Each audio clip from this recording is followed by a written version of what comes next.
मित्रों, मैं बहाने पे एक दूसरी टॉपिक पे मैं बात कर रहा हूं। कुछ लोग, अरे यार मैं जो काम करने जा रहा हूं मैं पहले भी असफल हो चुका हूं, मैं बार बार फेल हो चुका हूं, मैं देखो रिस्क नहीं लेना चाहता, मैं करना नहीं चाहता। ऐसे ऐसे भी लोग हैं। एक ही बहाना भी लोगों को आगे कोशिश करने से रोकता है। एक दो बार या कई बार असफल होने से मान लेते हैं कि ये मुझसे होगा ही नहीं, मैं कभी कर नहीं सकता, लेकिन वे भूल जाते हैं कि आप जो असफल हुए थे, क्या वो आप अपनी गलती से हुए थे, या शायद उसमें किसी और की गलती थी, या शायद आपने कोई गलती करी इसलिए असफल हुए। लेकिन वो डर इस तरह माइंड में बैठ जाता है कि वो प्रयास करना ही छोड़ देते हैं। दोस्तों, अगर आप पहले कभी भी असफल हुए हैं या बार बार असफल हुए तो कहीं ना कहीं आपकी ही कमी है, कहीं ना कहीं आपकी तैयारियों में कमी है, कहीं ना कहीं आपकी लगन, आपकी मेहनत, एकाग्रता, आपके दृढ़ संकल्प की ही कमी है।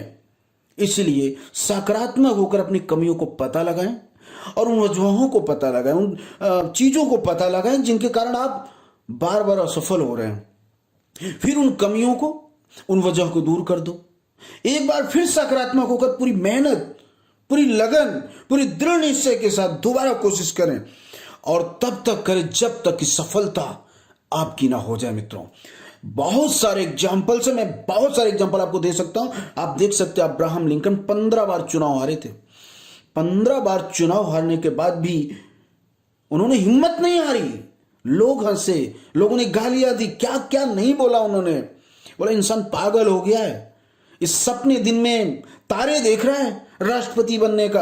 आपके सामने एग्जाम्पल है, 15 बार चुनाव हारने के बाद भी अमेरिका की वो राष्ट्रपति बने।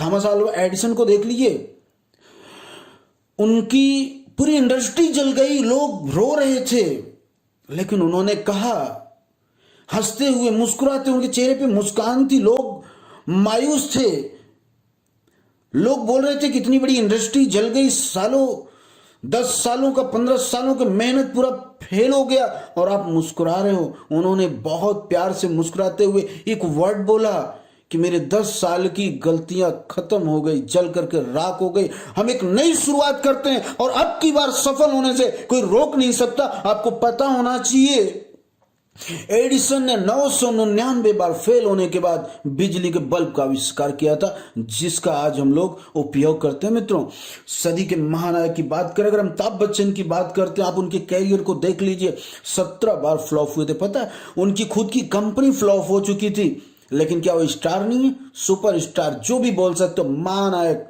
बन के निकले।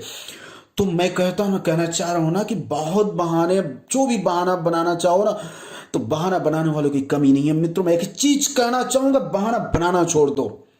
अपने डिक्शनरी में से ये वर्ड निकाल दो, ये सोच को खत्म कर दो। जिस दिन आपने बहाना शब्द को खत्म कर दिया ना, देखिए आपकी जिंदगी में परिवर्तन कैसे आती है।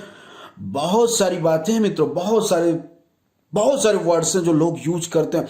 अरे भाई, मेरी किस्मत खराब है, नसीब खराब है। अरे क्या किस्मत, क्या नसीब? देखा आपने किस्मत क्या होती है? कौन लेके पैदा हुआ था किस्मत और नसीब?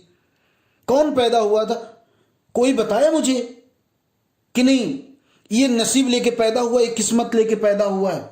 अगर किसी को पता चल जाए कि नहीं, इसकी नसीब में करोड़ों लिखा है, इसकी नसीब में अरबों लिखा है, तो इंसान मेहनत क्यों करेगा, क्यों आगे बढ़ेगा? मित्रों, ये बहानाबाजी है।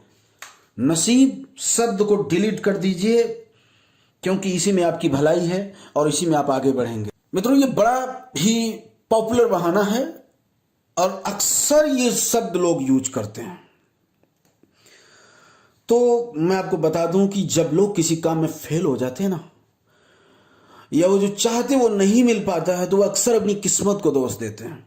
मैं फेल हो गया, मेरी किस्मत खराब है, ये लड़की ने मुझे छोड़ दिया, मेरी किस्मत खराब हो गई, मैं इंटरव्यू में सेलेक्ट नहीं हुआ, मैं तो पूरी तैयारी से गया था, बिजनेस में लॉस हो गया, मेरी किस्मत खराब है। तो कितना जबरदस्त मित्रों बहाना होता। अगर आप ढूंढने जाएंगे ना, 80% लोगों के पास शायद ये वर्ड्स मुंह से निकलते ही हैं। तो दोस्तों, क्या लगता है आपको कि किसी क्षेत्र में फेल होने में आपकी किस्मत का क्या हाथ है? बताइए। मैं ऐसा नहीं सोचता, ये सिर्फ और इसी पे कोरा बकवास और बहाना है। अरे यारो जरा सोचो कि अगर इसमें आपकी किस्मत का दोष होता तो आप यहां तक पहुंचते क्या? आप जहां वहां तक पहुंचते क्या? आपकी किस्मत अच्छी होती क्या? आप किसी अच्छे स्कूल कॉलेज में पढ़ पाते क्या?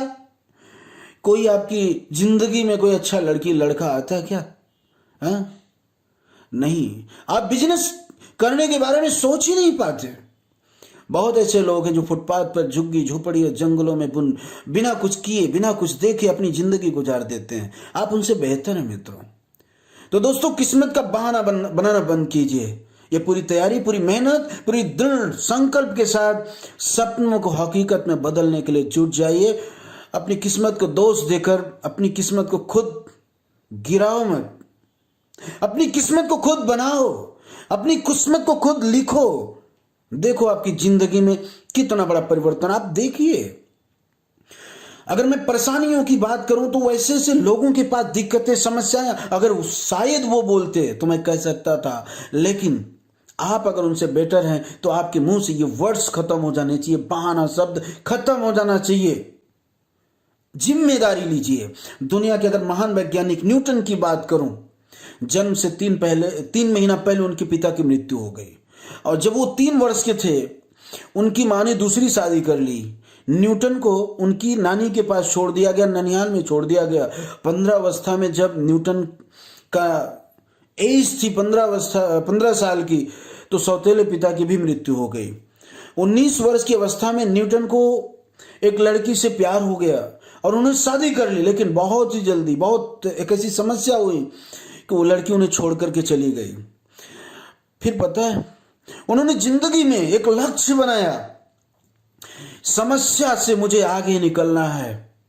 ये सफलता झक मार करके मेरे पीछे आएगी।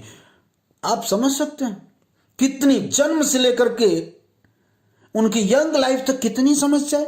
क्या इतनी समस्याएं हैं आपकी लाइफ में? हैं आपकी लाइफ में? अभी बैठ करके आप कभी सोचो, आप उनसे ज्यादा खुश नसीब है मित्रों। अपनी किस्मत को उन्होंने दोष नहीं दिया, विषमताओं से उन्होंने अपने आप को मजबूत बनाया, अपने आप को, अपने लक्ष्य को, अपनी सोच को मजबूत बनाया। पता है, गुरुत्वाकर्षण के नियम का उन्होंने ही आविष्कार किया और एक महान वैज्ञानिक के रूप में वो जाने जाते हैं मित्रों। तो बहाना बनाना छोड़िए मित्रों। अपनी जिंदगी में आज अपने आप से कसम खाइए कि मैं बहाना नहीं बनाऊंगा, मैं कुछ करूंगा। थैंक यू मित्रों। वीडियो पसंद आए तो लाइक, शेयर और कमेंट ज़रूर करिए। और अगर आप इस वीडियो को पहली बार देख रहे हैं और आपने हमारे चैनल को सब्सक्राइब नहीं किया है, ज़रूर करिए। मिलते हैं हमारे अगले वीडियो में एक और यूज़फुल टॉपिक के साथ। See you in the next video. Bye bye. Thanks for watching.